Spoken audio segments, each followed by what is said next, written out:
कांपते हाथों से लाठी पकड़कर बैठे और चेहरे पर उदासी और आंखों में आंसू लिए असहनीय दर्द महसूस करते ये शख्स एक शहीद के पिता हैं, जिनका कलेजे का टुकड़ा देश की रक्षा करते करते सीमा पर शहीद हो गया।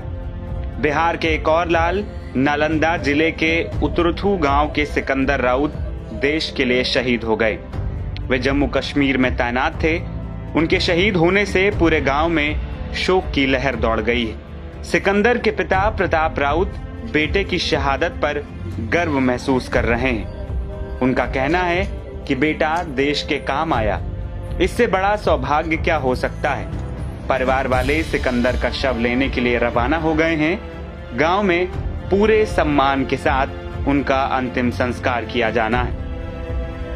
सिकंदर राउत बिंद थाना क्षेत्र के उतरथू गांव के रहने वाले थे। वे सेना में जवान थे। जम्मू कश्मीर में ड्यूटी के दौरान उन्होंने देश के लिए बलिदान दे दिया। उनके पिता प्रताप राउत दुखी होने के साथ साथ गर्व भी महसूस कर रहे हैं। शहीद के पिता ने कांपते हाथों से लाठी पकड़कर कहा कि बुढ़ापे में भगवान ने तीसरी लाठी छीन ली है, लेकिन गर्व है कि वो लाठी देश के काम आई।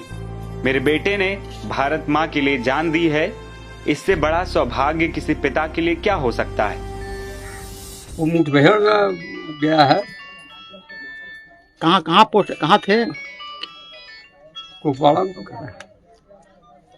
सेना में ही जवान थे? सेना के ही जवान थे।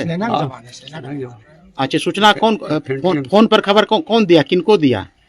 उसका पत्नी के खबर हुआ।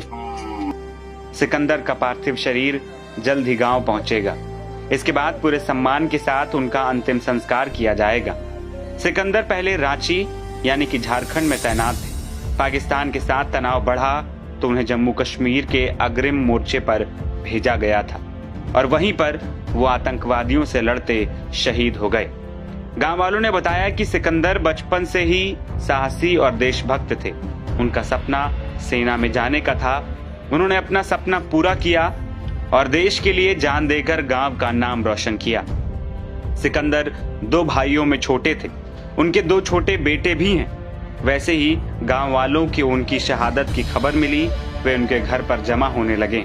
सभी लोग परिवार को सांत्वनाएं दे रहे हैं। हर कोई शहीद सिकंदर की बहादुरी और देशभक्ति की बातें कर रहा है। सिकंदर के घर की माली हालत ठीक नहीं है।